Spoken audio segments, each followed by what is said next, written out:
Mbote bandeko balandi, Mbote Kinshasa, Mbote Brazzaville, Mbote Nzinga Nzinga, Mokil Mobimba. Bozali kolanda biso à travers chaîne Nabino Divide TV. Bozali kolanda biso de partout. Na Pesibino Mbote. Merci pour notre soutien, merci pour notre proposition, merci pour notre suggestion.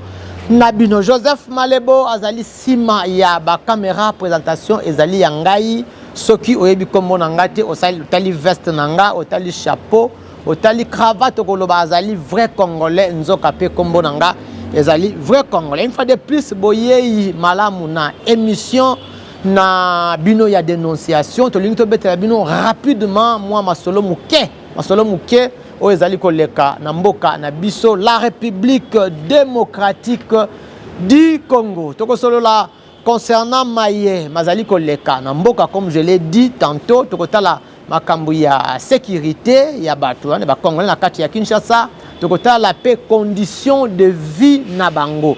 Na condition de vie na bango, Tokotala ba inondation après bambula Kinshasa, ezokoma ndenge nini et pourquoi ezokoma bongo. Tokotala makambu ya ba érosion kokanisa bambula oyeleki na bambula otozali koya. Apparemment les choses sont en train de s'empirer yango tozali ko sangisa bino pe ko benga na bakonzi ya mboka bazwa na maboko, donc ils prennent en main leur disposition. Tokei na commune ya Kimbanseke caméra ya Divide TV et kitaki sur place. Donc on a gokuta ndeko moko obokomo na bili dans peu de temps ndeko wana azali kuluna te azali ndeko ya policier. Mais pona nini ba sasi na machette boko yoka lisolo ke zali na la police moko na ngambu ya to benga ngo ngambu ya pont. Donc entrée ya route mokali okei na ngambu ya pont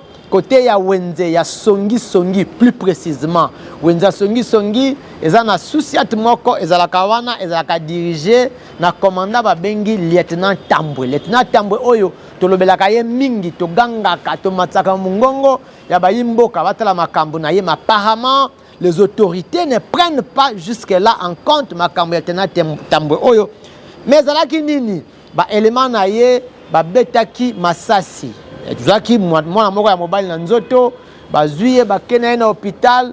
Après un temps ndeko wana mobile ya kufi ba ninga na ye ya quartier bazuye bembe bazonga nango na ndaku na bango. Bon, je sais pas pourquoi mais limba kunda yango mbala moko kozonga na bango croisement ou bien affrontement na ba policier oyo balingaki kokende ko ba policier ba ke sécuriser souciat bakuta na bande bazonga na ebembe na bango affrontement boyoka détail ya ndeko wana a policier après tozonga juste après.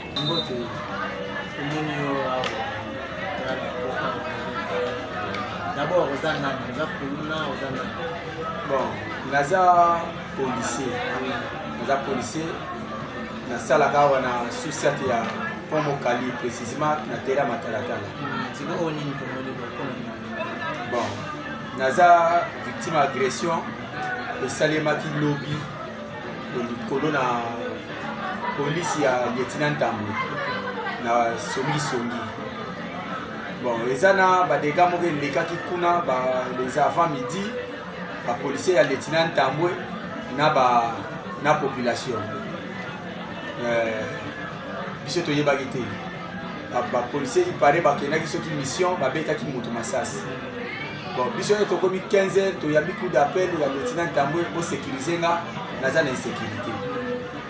Yango biso to lungwaki awa to kendaki ba policier pe ya pembeni ba yaki. To kewana to sécuriser bureau ba policier ko ba vanda pembeni ba sala kana ye kuna. Bazaki ba agresser banda ko ba bukaki to meki ko maîtriser situation.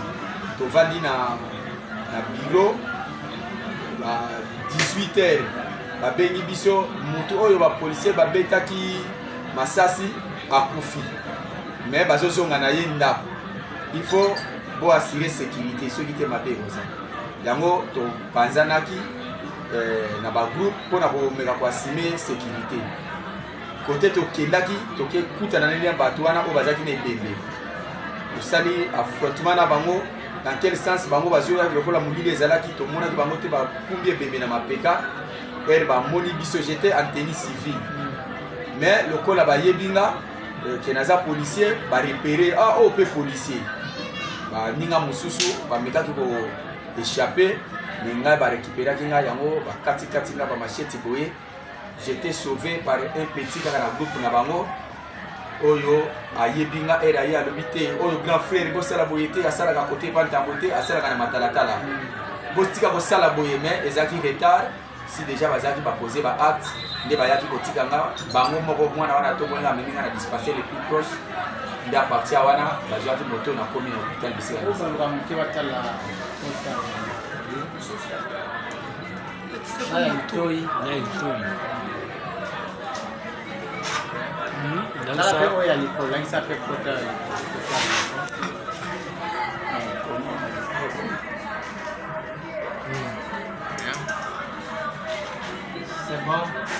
c'est bon normal bon nazo senga na bakonzi vraiment sécurité ezala makasi likolo insécurité minito vraiment ça ne va pas ceux qui ko assurer sécurité te na ko renforcer ba élément makambo mosusu kokoma ti tokoma ka lobby tokoyoka makambo mosusu et en plus ngai na perdre ba pièce d'identité à partir ya agression oyo ba pièce d'identité na ngani chez na moi saki moka moke na zaki nango nde eke porté disparu yango na yebité na ndenge ni tokoki kozwa yango mais j'ai des renseignements que papa wana kolo mwana oyo akufaki nde azo retenir ba document wana bana wana o bagresaki nga bazwaki yango bakenda kopesa lei. Merci Allah. Voilà.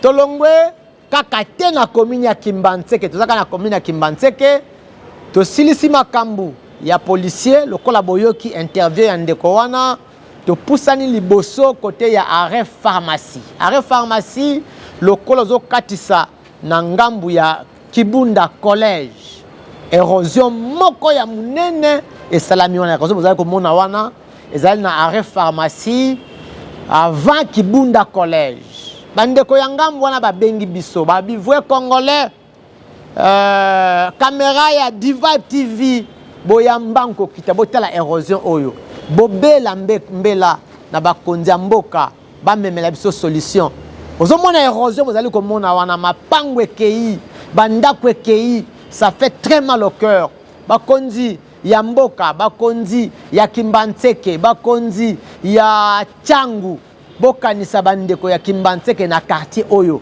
ça fait très mal au cœur ça fait très mal au cœur bandeko basi basomba mapango na bango bandeko bavanda kimia mapango ezali kokende bandako ezali kokende badega ya ndenge na ndenge yango babelaki biko ya Diva TV tokitaki toyoki yango biso peto bwaka mbena na tour na biso na bakonzi ya mboka bokende ko intervenir na bandeko ya Kimbantseke bokende ko intervenir na bandeko ya Kibunda collège bokende ko intervenir na bandeko ya arrêt pharmacie oh basi ba perdre mapango et je vous confirme ici que à chaque fois que mbule zali ko beta ce qui mbule beti mapango mibale misa zali ko kende mbule beti mapango mibale misa zali ko kende donc bokende mbangu bokende ko arrêter hémorragie oyo bokende ko sunga bango ndeko moka lobi bopesa bango ata calmant wana ezali botinda ata ba inondation nini comment je dis pas ba inondation botinda ata ba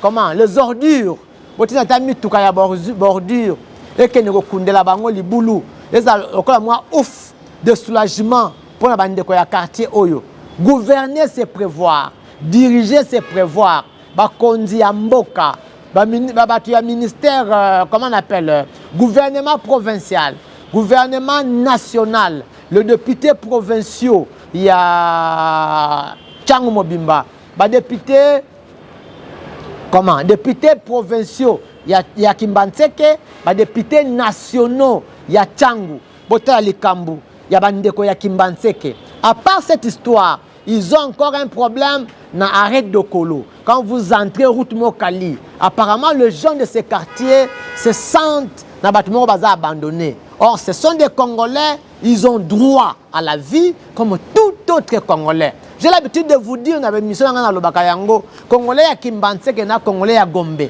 ba droit moko. Congolais à ministre na Congolais à pousse-pousseur, tout ça na ba droit moko. Congolais à député, Congolais à journaliste, Congolais à porteur, Congolais à chargeur, Congolais à pousse-pousseur, Congolais à chauffeur. Nous avons tous le même droit et nous devons tous vivre en paix dans notre propre pays. D'où, voilà, appel Nabiso, il y a du vibe. TV tozali kobenga bino bokende ko toucher bokende ko sunga bokende ko contribuer na vie ya bandeko ya quartier ya Kimbanseke. Voilà donc wana ezalaki makambo ya Kimbanseke, nous avons parlé presque na deux faits. Fait le lobby makambo ya ndeko ya policier obomoni o lobby wana bandaki na makambo ya liwa veut dire na eloko wana liwa e précédaki liwa ya ndeko oyo ba policier ba betaki masasi yango elingaki entraîner liwa ya policier. Moi je crois que la responsabilité est à partager na place wana. La police faut être quand même professionnel. Faut ayeba ko sala makambu, pe ko gérer makambu pour éviter ba pire, pour éviter ba dégâts mususu. Omoni wana pire elingaki ya. Ya mimba to lobi makambu érosion munene obomoni wana ezali ko emporter bandako. Vous allez comporter Bandako. Voilà, Vibe TV, votre chaîne préférée. Tobengama ki lisusu na commune ya Selembao. Na commune ya Selembao, on nous avait appelé. C'était dans le quartier camping. Quartier camping, ils en face, il y a Pigeon. Ils en face, il y a Pigeon. Ils en Ngambu ya Selembao. Pigeon, certainement, ils en Ngalema. Nous étions là-bas. On a toujours, comme je l'avais dit au départ, il y a un problème très sérieux. Il y a gestion, il y a ville, il y a Kinshasa. Là, je suis d'abord dans l'aspect, il y a inondation. Je veux aussi de... Non, il y a érosion plutôt. Dans un aspect, il y a érosion. Je veux aussi descendre dans l'aspect, il y a inondation. Awa Sikoyo, tu es dans camping. Camping, c'est un quartier qui a beaucoup d'érosion. Tu es dans Nyonso. Beaucoup de gens ont illustré l'image de Wana. Tozaki na camping, totamwa na caméra na biso ya Vibe TV, tozaki ba élément, ozali komona wana, bokoyoka bandeko. Les amis ont pleuré, les amis ont crié, les amis ont appelé à la population, aux autorités ya mboka, basunga bango. Érosion eza epai na epai, ngai na lobaka yango, pe nazo tuna. Soki bakonzi, basungi peuple te, nani akosunga bango. Soki bosungi population te, nana kosunga bango. Or musala bozanango ya kobatela biso peuple tozala malamu biso peuple tozala na kimia tolanda interview ya bandeko ya camping balobela sur érosion na bango et puis na kozonga na sala moi commentaire et puis on va avancer tozwa interview wana et puis on revient tout juste après. Mboka biso papa awa tozali na commune ya Selembao, précisément la cité de camping.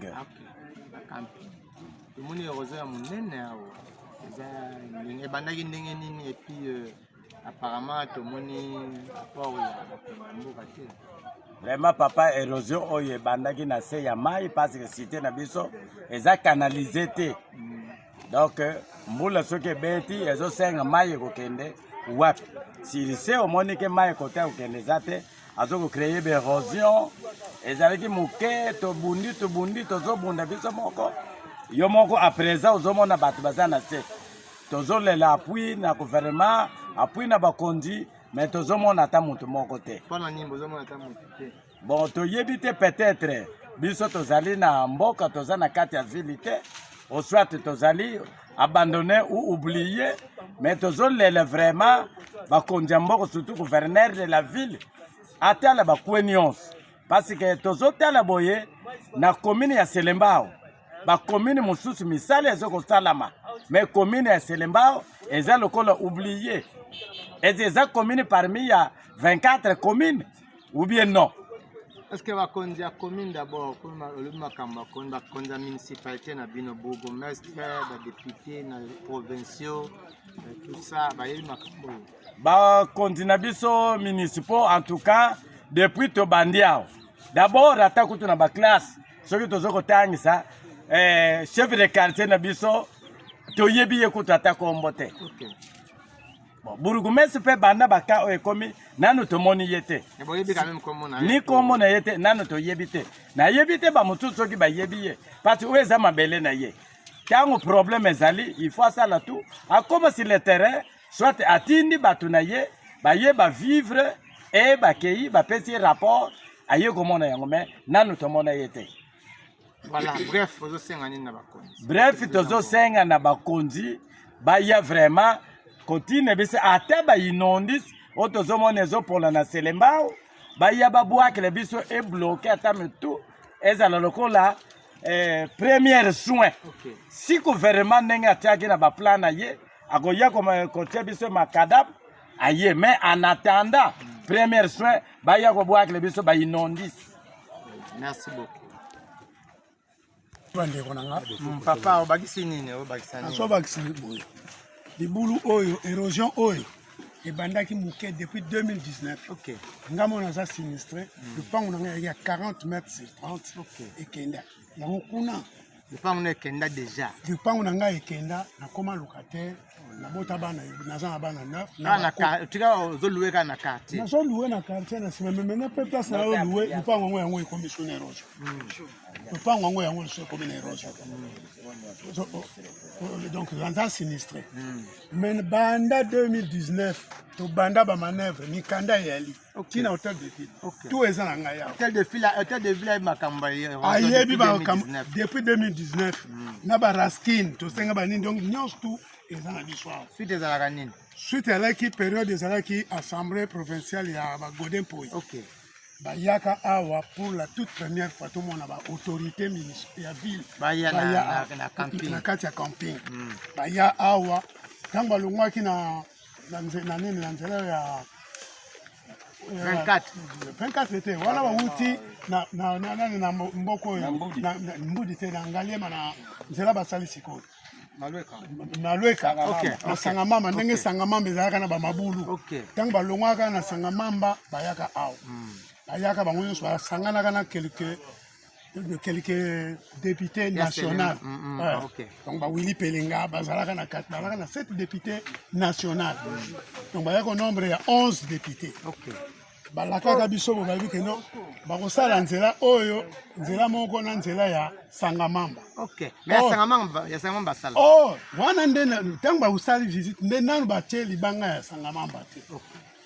Tango to bandi ba manœuvre o balobi ke ekobima banda nzela lere bazobanda kuna bazosala awa mbongo ebima basala bakalikini na bango ya banini na batela sindenge kolekela makambo nyonso tu wana eza nanu na lopango na nga kuna donc na deuxième avenue kuna place bapayi omoni mur à faire mur wana ya faire donc eza na lopango na nga ezalaki na kati ya lopango parti etikala moke yango tina lelo bayaka te tukoti ba mouvement to kokota na mouvement muke ya ma pepito kilala ye mutasali moi support oyo comme que bozo me ko ya ba pepito ma pepito mdana ko yana mais maintenant ça découragé mais parce que normalement la gare boko ye mo mta ko ba camion na ye ko louer tracteur ko ye ko ta le rango te zaki na nga bona ku mais bande comme liboye rien commune ata mukolo moko depuis 2019 lelo ni chef du quartier ni bourgmestre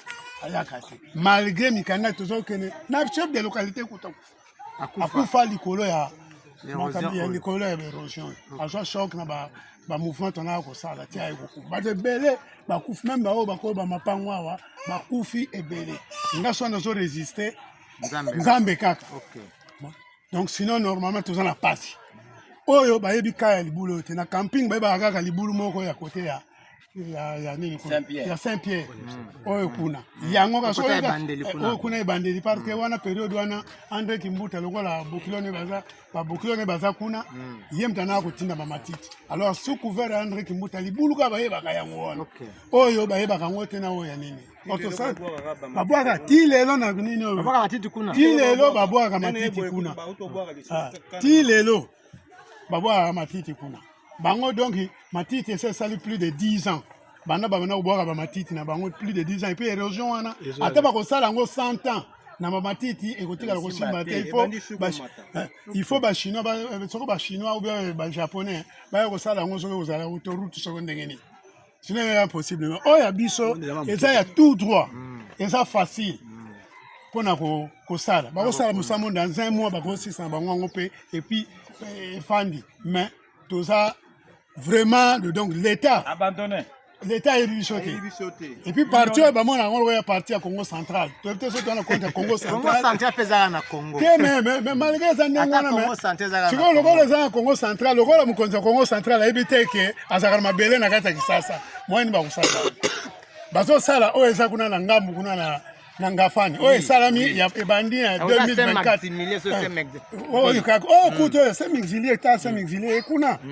O pe koto bazo salama ya bino. Ya biso basimba kangote. OK. Donc il y a pambala bazo si. Mais commune moko. Et puis ba bikonjwana nyo surtout bazuli ki bukonzi na centrale oyo. Même maison communale. Là on a qui na quartier Madiata. Maison communale, elle est qui na quartier Madiata. Hein? Elle est qui na commune le quartier Madiata.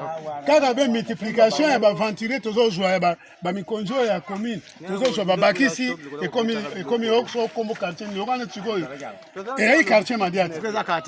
Je suis pas comment la trois quartiers de ce quartier qui Kimbembe, Soko Kingu, Soko donc toujours comme Tozana Vala Soukam. Donc tout droit de la paix Soukam nase. Namukuse bakonzi ba salani.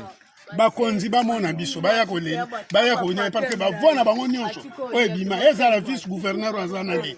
Vice-gouverneur ya lelo ayayi ko so va voir. Et dit azo va voir awa. Et dit yeli azo va voir awa. Mais atamu kolomoko ezana funa. Tokei ezana funa. Ezana funa mais na ndenga yelaka ayaki na base awa. Tomona bango te. Même bantingi babima awa. Bandi na période bantingi ata camion moko ya matiti abwaka ngo. Malobaka sa mwana Selemba. Abota mina Selemba kona sima rien. Donc je veux ngi bakuti to so bourgmestre wuta na commune mususu. Merci. Tu fa botu aka bomu pila ya iki ka bota ka fwa. Bomu bigano ko chefa diako. Kadibete vrai passe tu aka fana kadi baka bu fio kila nzila kadi kiasa. Babu boto kambele. Boto kanzingile. Kwa mali maika mabela. Bakolebela.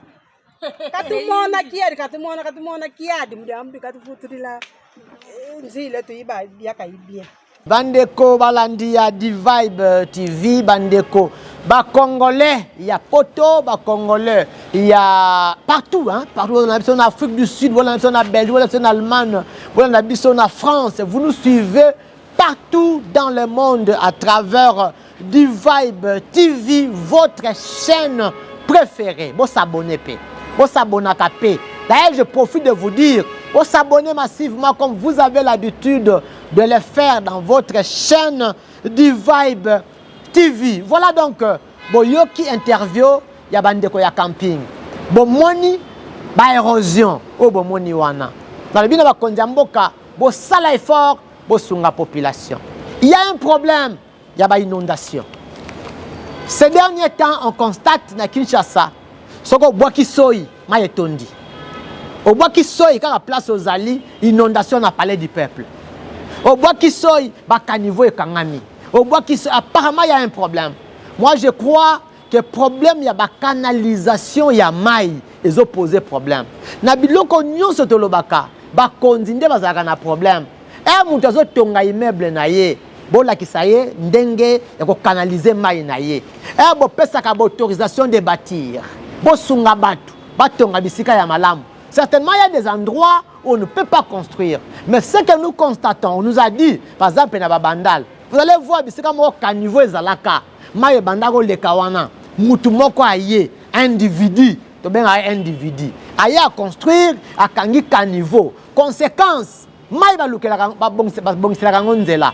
Soki bo bongiseli yango nzela te e komi lukela nzela yango moko. Et comme il y a nzela wana et kokota na mapangu et ko liboso a parler du peuple. Vous voyez les images là, hein? Donc ceux qui moulent bêtiment matanga muke, qui ça n'était pas comme ça. D'où nous appelons aux autorités de la ville. Bah tu as urbanisme, bah ministère nyonso wana prenez vos responsabilités en main. Côté kama pango ezali mabete, ezali malamu, eza musala na bino. Tekela mutu lupangu, lakisa ye ndenge ya kotonga. Lakisa ye bisika la canalisation. Même les érosions, cause nango mingi, eza kozanga ba canalisation d'eau. Boteka ba cité ya sika, boteka ba cité ya sika, bokotika ba venite, mutu na mutazo kata na ndenge na ye, azo na ndenge na ye, donc il y a pas de canalisation d'eau. Donc il y a des conditions pour na kotonga. Par contre, vous approprier. Vous avez un appartement, il faut prévoir. Moi, je le vois. Par exemple, sur Maman Colonel. Vous êtes Maman Colonel à Bandalungwa. Côté à l'avenue Pumbu, à l'avenue Tantu, à l'avenue Zola. Il y a des gens qui ont construit là-bas. Ils ont un immeuble, mais ils ont un bisika et ils ont un donc, ce sont des gens que l'État doit suivre. Donc, tout ce que vous devez faire maintenant là, pour faciliter ma communion, c'est la canalisation ya maï. Les gens peuvent boucher facilement la canalisation, terrasser, mais ils ne sont pas suivis, ils ne sont pas contrôlés, ils ne sont pas sanctionnés et ils sont à l'aise. Donc, sous d'autres cieux, c'est vous, des autorités, qui posez tous ces actes pour déranger Bissou. D'où nous demandons, mutu na mutu azala na part ya responsabilité. Yo pe mutu zali kotonga, kotala kaka intérêt na yote.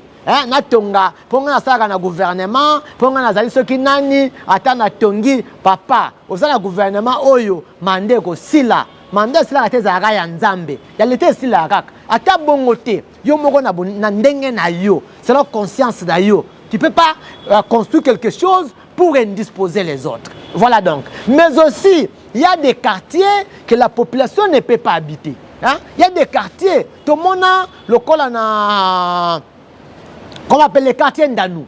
Quartier Ndanou, c'est les quartiers où ils n'ont pas parce que les bêta kalawana l'année passée. Quartier Ndanou, nous avons vu. Moi, j'étais parti. Dans le quartier, on a une image. Il y a digue, moi, comme au Konzambo, qui a autorisé à Batonga. C'était la société Aronsef. Parce que là, on a j'ai crié, je parlais. Et là, comme on est et un moule bêti, ma soya Noah. Vous savez, même un canot rapide, le gouverneur de la ville avait. Et que vous avez vu les images. Donc, il y a des quartiers que les gens ne peuvent pas habiter. Il y a des quartiers. Le quartier Ndanou. Quartier Ndanou, loba,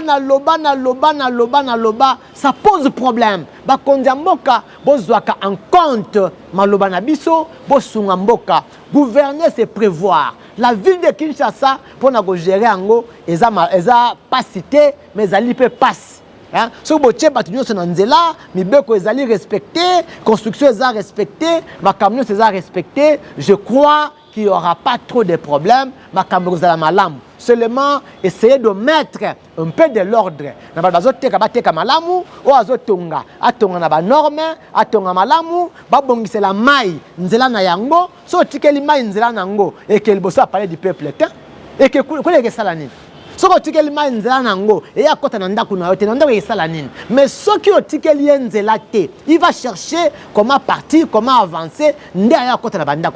Voilà donc ce que je voulais vous dire. Certainement, je vous demande d'être fidèle à la chaîne Nabino pour l'andaka biso régulièrement na di Vibe TV. Là, nous sommes en train de vous faire, nous allons vous fournir régulièrement les actualités. Il y a encore un problème, il y a bambouteillage, Nanzela. Bon, c'est vrai qu'on est en train d'arranger la chaussée, mais il y a des chaussées qui ont fait très longtemps. Il y a des amis qui sont en train de donner des révélations.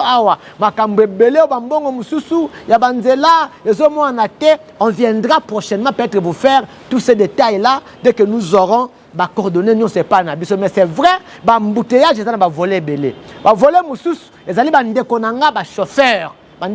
Chauffeur, PR moko ba créer un embouteillage. On doit se le dire. Et puis moi, je disais, ça m'a permis de conduire. Il fallait pas de la structure, pas de la sérieux. Ça m'a permis, on a un vrai chauffeur. On a un chauffeur, si yebi code de la route. Je connais mon pays.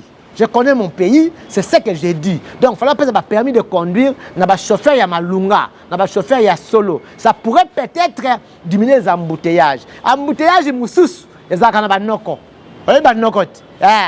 micro bazoloba ata ba contrôler amoni nini contrôle technique au salaki oui permis aux anango oui tamo panzi et banoko wana et aussi crée beaucoup d'embouteillages bande kolanga ba policiers bango pe ba tena nzela pour réguler circulation réguler té ye calcul na ye kaka faut azwa moi 500 azwa moi 200 moi 1000 et pour la nini bazaka na makelme bakota la mikolo nyonso makelme ya 100 000 ça signifie qu'un policier sort de chez lui avec les calculs ya kokisa 100 000 francs après ça li kelemba donc soit si 100 000 après ça li kelemba azo calculer 100 000 musus après ça deuxième bureau azo calculer donc c'est ce qui fait que on peut arrêter tout le monde ata au sali le côté au sali infraction té ba créer l'infraction donc ce qui ça awa na rond point ngaba eza na infraction ba benga ngwe lungia sika donc ce que vous avez mutu ya sika na rond point ngaba c'est une infraction. Voilà, Nasuki Wana. On se retrouve régulièrement